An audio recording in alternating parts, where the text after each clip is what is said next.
ధవళవపుషమిందోర్మండలే సన్నివిష్టం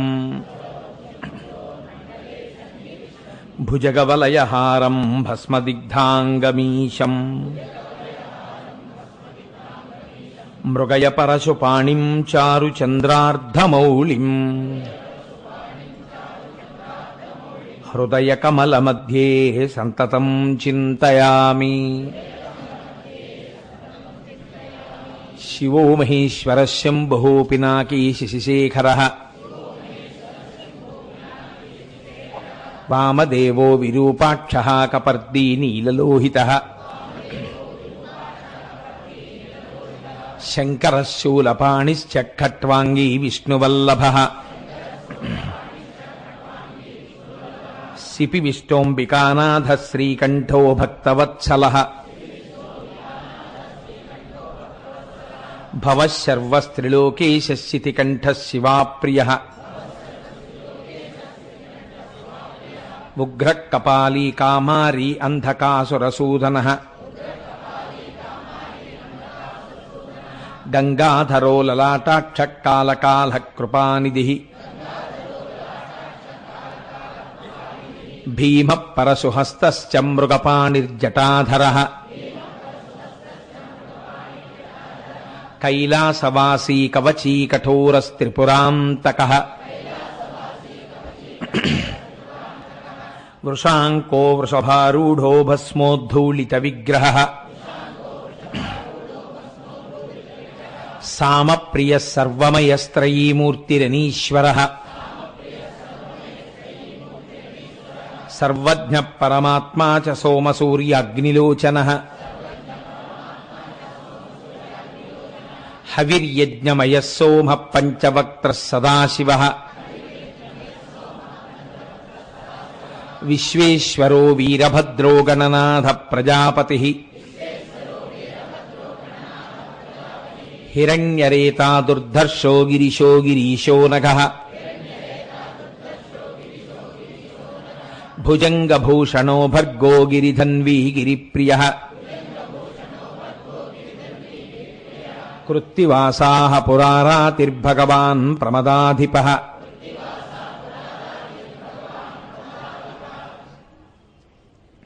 మృత్యుంజయః సూక్ష్మతనుర్జగద్వ్యాపీ జగద్గురుః వ్యోమకేశో మహాసేనజనకశ్చారువిక్రమः రుద్రో భూతపతిస్థాణుః అహిర్భూద్న్యో దిగంబరः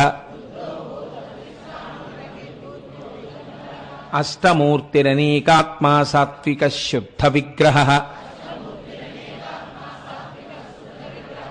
శాశ్వతః ఖండపరశుః అజపాశవిమోచకः మృఢః పశుపతిర్దేవో మహాదేవో వ్యయో హరిః పూషదంతభిదవ్యగ్రో దక్షాధ్వరహరోహరः భగనేత్రభిదవ్యక్తः సహస్రాక్షः సహస్రపాత్ అపవర్గప్రదోనంతః స్తారకः పరమేశ్వరः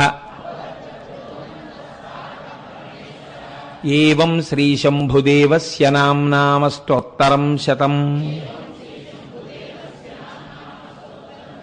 శ్రీశివాష్టోత్తరశతనామస్తోత్రం సమాప్తం.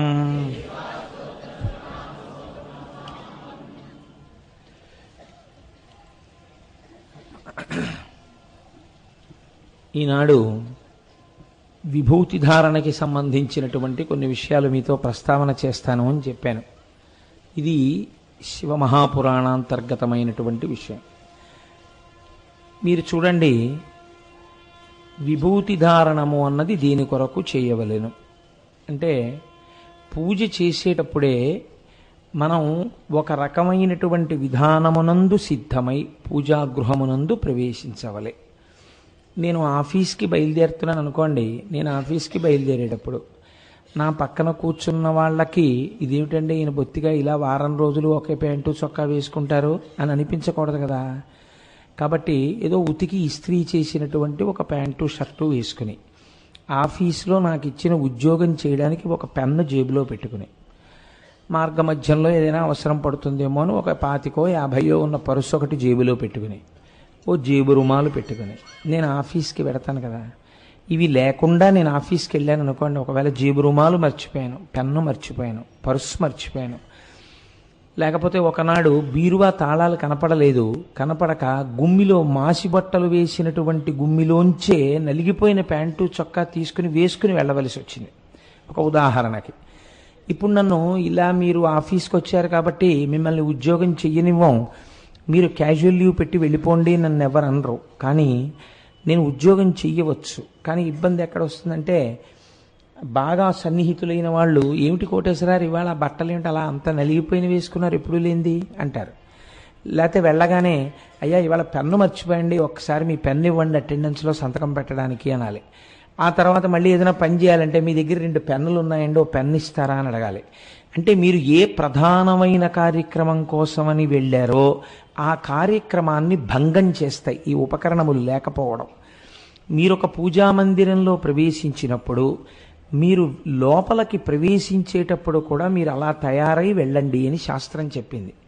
అందుకని ఒక వైదికమైనటువంటి దుస్తులు వేసుకుని వెళతాం. నేను ఇప్పుడు ప్రవచనానికి ఒక ప్యాంటు షర్టు వేసుకుని వచ్చి చెప్తాను అని అన్నాను అనుకోండి, అది నీ కర్మ, మేమేం చేస్తా ఉంటారు మీరు. అంతేగాని మీరు ప్యాంటు చొక్కా వేసుకుంటే మేము వినాం అని మీరేమన్నారు కదా.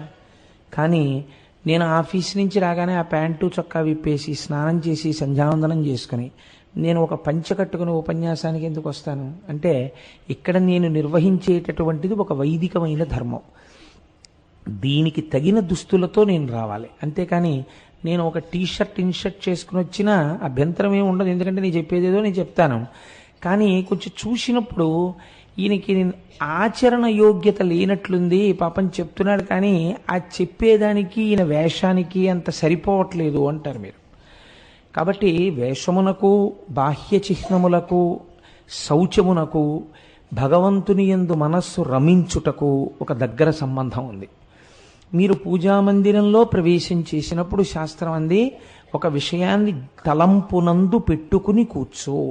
పూజకి కూర్చునేటప్పుడు ఇవన్నీ నీ తీసుకొచ్చిన విగ్రహాలు, ఇదిగో ఈ పూజామందిరం అంతా నేను ఫలానా చోట చేయించి తెచ్చుకున్నాను, లేకపోతే నాకెవరో దీన్ని బహూకరించారు, ఈ భావన చేత నీవు ఉండవద్దు. నీ ఇంట నువ్వు ఎక్కడ ఈశ్వరుణ్ణి కూర్చోపెట్టి ఉంచావో దాన్ని సింహాసనము అని పిలవాలి. మిగిలినవి సోఫాలు, కుర్చీలు. సింహాసనం ఇంటికి ఈశాన్యంలో ఉంది. సింహాసనమునందు ఎవరుంటారు? మీ ఇష్టం వచ్చిన వాళ్ళని పెట్టే అధికారం మీకు లేదు. అది అంతకన్నా భ్రష్టత్వం మనుష్య జీవితంలో ఇంకోటి లేదు. మీకెవరో నచ్చారని తీసుకొచ్చి సింహాసనంలో పెట్టి పూజ చేస్తానంటే వాళ్ళని ఆచార భ్రష్టుడు అని పిలుస్తుంది శాస్త్రం. అలా తొలగించినటువంటి ఫలితం తర్వాత తరాల మీద పడిపోతుంది. వెళ్ళి మీ ఇష్టం వచ్చినట్టు మీరు పూజ చేయడానికి వీలుండదు.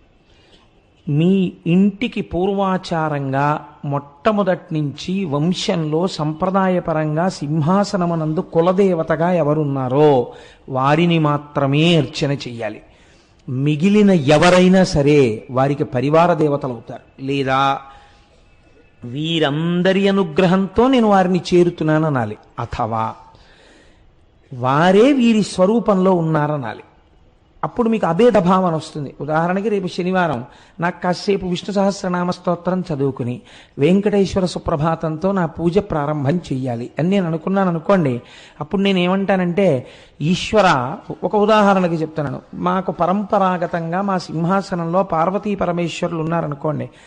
అప్పుడు నాకు ఇష్టదైవము వెంకటేశ్వరుడైతే నేను వాళ్ళని తీసేసి వెంకటేశ్వర స్వరూపాన్ని పెట్టకూడదు, తప్పది. అలా మర్యాద తప్పించకూడదు.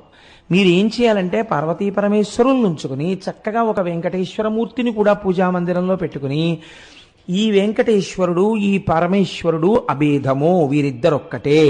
ఈశ్వర, మిమ్మల్ని నేను ఇవాళ వెంకటేశ్వరుడిగా స్తోత్రం చేస్తున్నాను అని మీరు చెయ్యాలి. అప్పుడు అభేద భావనము అలవాటు అవుతుంది.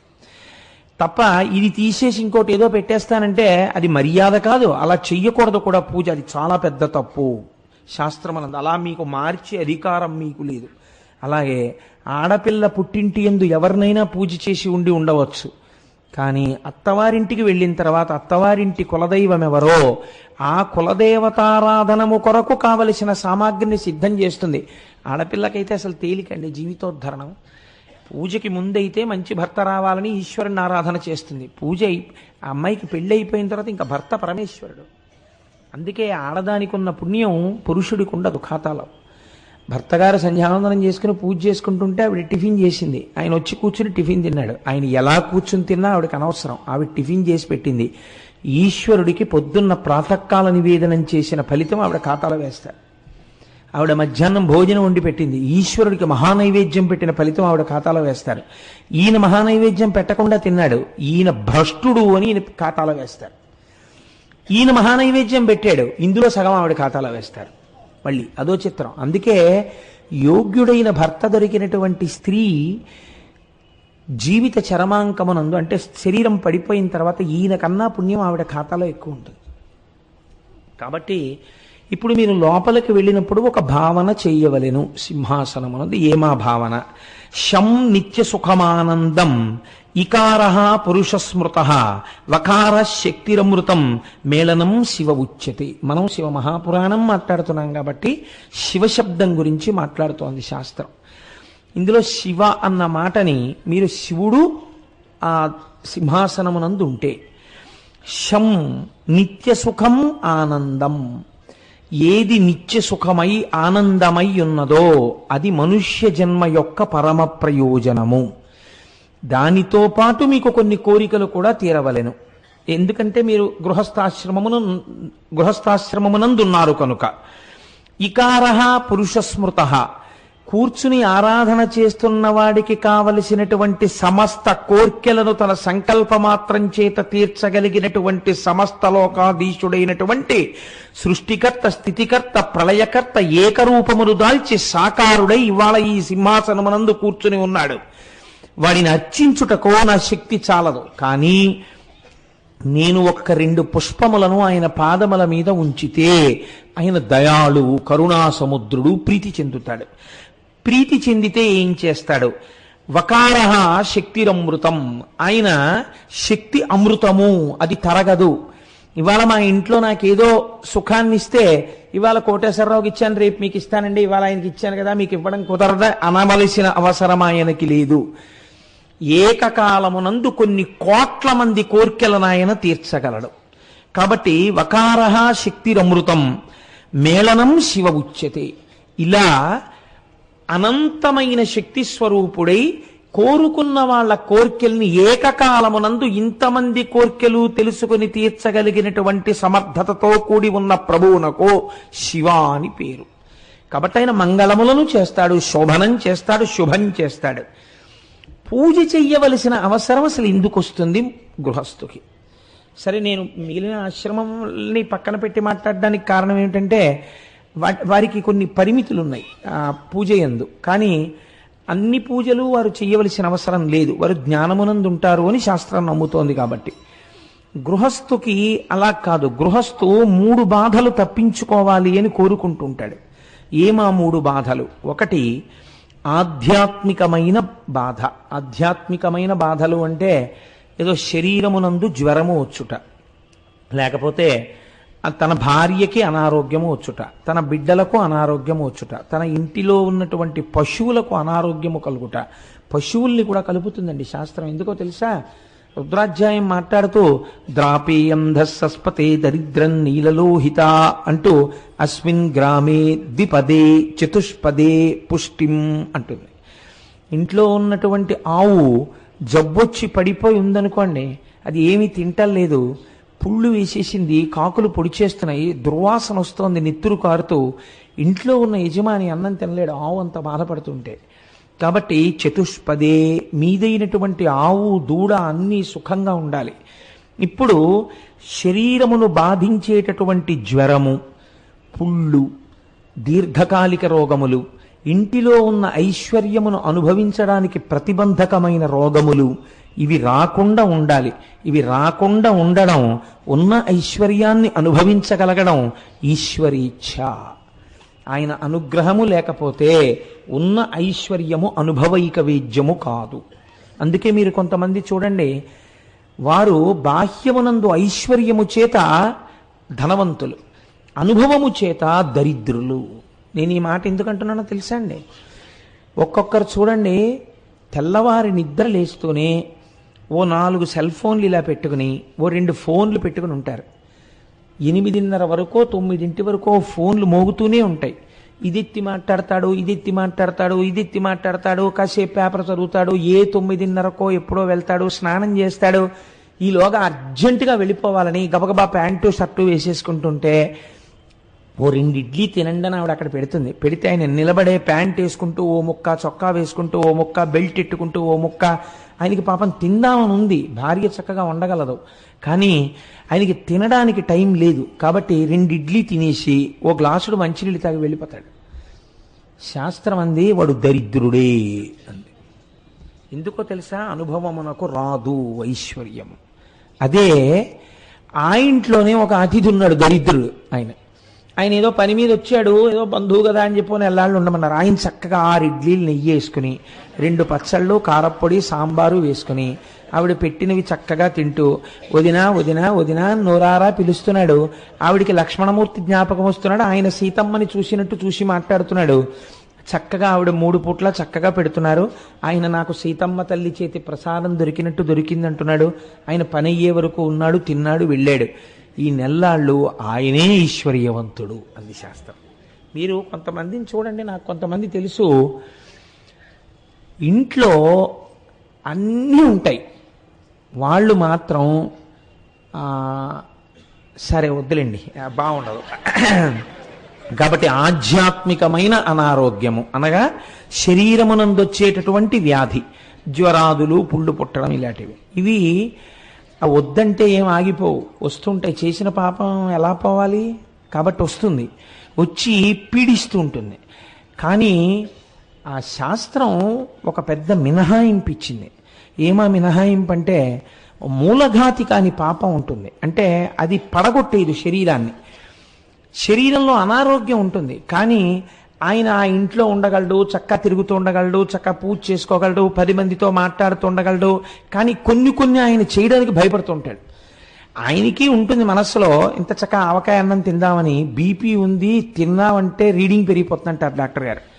కాబట్టి పాపం పిల్లలు తింటుంటే చూసి ఒక్క ముద్ద పెట్టు నాకు చాలని చెప్పి చేతిలో ఒక్క ముద్ద పెట్టించుకుని, ఆధ్యాత్మికమైనటువంటి అనారోగ్యము. అది కూడా మహాపాపం ఒకటి ఉందనుకోండి, మహాపాపము పుణ్యము 2 ఉంటే ఏకకాలమునందు అనుభవిస్తాడు. ఎలా అనుభవిస్తాడు అంటే, ఒక బీపీ ఉంది కానీ మూలఘాతి కాదు, మంచాన పడిపోడు, శరీరానికి ఏం ప్రమాదం వచ్చేసేది, హాయిగా చక్కగా ఉంటాడు, తిరుగుతూ ఉంటాడు. కానీ కొన్ని తినడానికి వీలుండదు, మూలఘాతి కాకుండా తిరుగుతూ ఉంటాడు. దీనిని శాస్త్రం అంటుంది ఆధ్యాత్మికమైనటువంటి ఇబ్బంది. రెండవది ఆదిభౌతికమైన ఇబ్బంది. ఆదిభౌతికం అంటే ఇంట్లో ఏవో కొన్ని మంచి వస్తువులు ఉన్నాయి, దొంగ ఎత్తుకుపోయాడు. ఇప్పుడు దొంగ తనకి రోజు అవసరమైనటువంటి ఒక హీరో హోండా మోటార్ సైకిల్ని ఎత్తుకుపోయాడు. ఎత్తుకుపోతే ఆదిభౌతికమైన కష్టం వచ్చిందా లేదా? వచ్చింది. కానీ తీసుకోగలిగినటువంటి సంస్కార బలం ఎలా ఉంటుందంటే, వాహనమును తీయడమా వాహిని తీసేయడమా అన్న స్థితి వస్తే ఈశ్వరుడికి ఒక్కొక్కసారి ఏం చేస్తాడంటే, వాహిని బ్రతికించి, అంటే వాహనం మీద తిరిగేవాడిని బ్రతికించి వాహనాన్ని తీసేస్తాడు. అలా కూడా ఉంటుంది గమ్మత్తు. ఎందుకంటే వాహనము వాహిని నిరూపిస్తుంది. ఇప్పుడు అక్కడ 50 కారు కనపడింది అనుకోండి, కారు దొరగారిది, కానీ ఆ కారు అక్కడ కనపడితే కోటేశ్వరరావు వచ్చేసారంటారు కదండి. కాబట్టి ఆ కారుకి కోటేశ్వరరావు గారికి దొరగారికి ఒక అవినాభావ సంబంధం ఉంది. దొరగారు సభలో కనపడ్డారనుకోండి, కోటేశ్వరరావు కూడా వచ్చేసి ఉంటారు. ఎందుకంటే దొరగారు వచ్చారంటే కోటేశ్వరరావు వస్తారు, ఇద్దరు కలిసే వస్తారు. దొరగారు వెళ్ళిపోయారంటే కోటేశ్వరరావు వెళ్ళిపోయారు. సాధారణంగా అలా దొరగారు వెళ్ళిపోయి కోటేశ్వరరావు ఉండడం, దొరగారు వచ్చి కోటేశ్వరరావు రాకపోవడం ఉండవు కదా, ఎప్పుడో ఏదో అసాధారణ పరిస్థితులలో తప్ప. కాబట్టి వస్తువులు వెళ్ళిపోవుట అంటే దొంగతనము చేయబడుట, ఇది కూడా బాధే కదండి. మాకు జ్వరం రాకపోతే పోయింది కానండి, ఎత్తుకుపోతే ఎత్తుకుపోయాడు పోన్లేద్దరు అని చెప్పి ఊరుకుంటారేంటి? ఓ మోటార్ సైకిల్ పోతే ఎంత బాధగా ఉంటుంది, 50,000 రూపాయల మోటార్ సైకిల్ దిక్కుమాలండి, నాది ఎత్తుకుపోవాలా అని చాలా బాధపడతాం. అంటే వస్తువులు పోవుట, దీని వలన ఆది భౌతిక దుఃఖము అని పిలుస్తారు. మూడవది ఆది దైవిక దుఃఖములు. ఇవి మీరు మీ సమస్త శక్తులను ఒడ్డి ఆపలేనివి. ఇవి వస్తే ఒకరిని ఇద్దరిని బాధించవు. ఒక సునామీ, ఒక అంటువ్యాధి ప్రబలుట, ఒక పెద్ద అగ్నిహోత్రం అంటుకొనుట, లేకపోతే వరదలు వచ్చుట, అతివృష్టి, అనావృష్టి, వీటిని ఆదిదైవికములు అని పిలుస్తారు. ఈ మూడు కూడా ఈశ్వరానుగ్రహము లోపించడం చేత పూర్తి స్థాయిలో అనుభవింపబడతాయి. మీరు ఈ మాటను చాలా జాగ్రత్తగా పట్టుకోండి.